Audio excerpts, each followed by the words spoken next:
ఎన్ని యూనిట్లు కరెంటు కాలింది, ఎంత ఛార్జీ పడింది అని తెలుసుకోవడానికి TGSPDCL నూతన క్యాలిక్యులేటర్ అందుబాటులోకి తెచ్చింది. దీనికోసం ఫస్ట్ మనం నెల కరెంటు బిల్లు ఓపెన్ చేసి ఏ తేదీన ఎన్ని యూనిట్లు ఉందో చూసుకోవాలి. దీన్ని గమనిస్తే మనకు 8వ తేదీన నెలలో 6411 యూనిట్లకు రీడింగ్ ఉంది.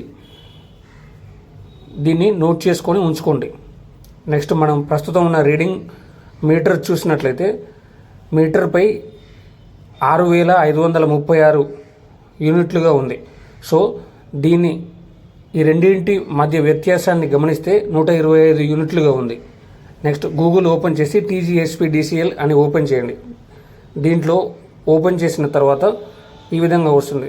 ఈ లింక్ మళ్ళీ క్లిక్ చేస్తే కింద energy charges calculator for domestic అని ఉంటుంది. దాన్ని క్లిక్ చేయగానే ప్రీవియస్ రీడింగ్ డేట్ ఉంటుంది. ప్రీవియస్ రీడింగ్ డేట్ ఇంతకుముందు మనం చూసిన దాన్ని సెలెక్ట్ చేసుకోండి. ఇదే నెలలో మనకు 8వ తేదీన రీడింగ్ వచ్చింది. అప్పుడు ఎంత వచ్చిందో దాన్ని క్లిక్ చేయండి. 6411 వచ్చింది కాబట్టి ఎంటర్ చేసాము. ఇటీవల నేడు చూసిన మీటర్ రీడింగ్ నేటి డేట్ ఎంటర్ చేయండి. ఎంటర్ చేస్తే మనకు ఈ రోజు వరకు కరెంటు బిల్ ఎంత పడిందో చూసుకోవచ్చు. 125 యూనిట్లు కరెంటు కాలింది. గృహజ్యోతి పథకానికి 200 యూనిట్లకు మించితే బిల్లు పడుతుందన్న సంగతి తెలిసిందే. కాబట్టి గృహజ్యోతికి సంబంధించి సైతం మనం 200 యూనిట్లకు మించి కాల్చకుండా ఉంచుకునేందుకు ఇది ఎంతగానో ఉపయోగపడుతుంది.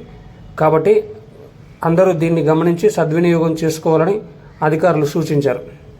రీడింగ్ ప్రకారంగా చూసుకొని 200 యూనిట్లకు లోపు కాల్చుకునేలా చూసుకోవచ్చు.